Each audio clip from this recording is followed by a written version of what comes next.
Kung ang tao nga imong ikaistorya, piot og utok, makitid og huna-huna, walay wisdom sa iyang kinabuhi, likay para dili mahimong away, kay dili jud mo magkasinabot, kay iyang panglantaw sa kinabuhi, mubo, sukwahi og panghuna-huna.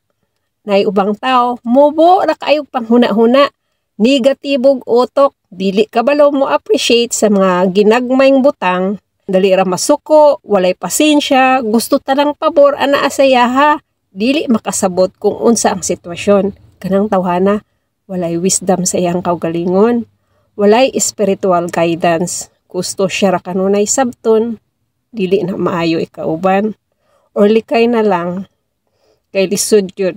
Likay na lang para dili mahimong miserable imuhang kaugalingon.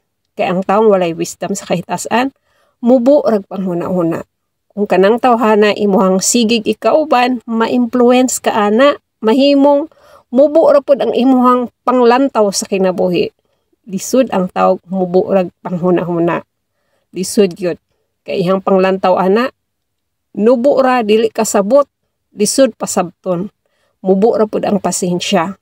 Maong likay na lang kay lisod yun o i-explain sa mga taong dili makasabot.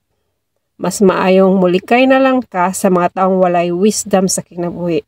Kay pati imong kaugalingon, dili nimo ma-explore ang imuhang panghuna-huna.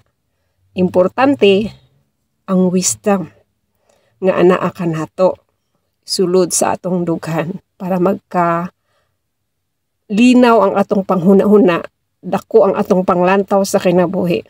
Pero kung ikaw wala ni ana, gubot imuhang panghuna-huna. Mubo ra pod ang imong panglantaw sa imong kaugalingon, dili kakabalo mo sabot sa sitwasyon, kay gusto nimo tanang attention diha ra nimo nga ikaw ray sabton. Ang pagbaton og wisdom sa kinabuhi, makahatag kanimo spiritual guidance. Murag susi na sa imong kinabuhi aron makabalo kag unsaon paghimo og maayong desisyon sa kinabuhi. Lisod gyud ang tawong walay wisdom sa kinabuhi. Makitid ang utak, piot og utok, lisod pa sabton, mas maayong imuhang likayan para dili pud ka matakdan sa iyang batasan.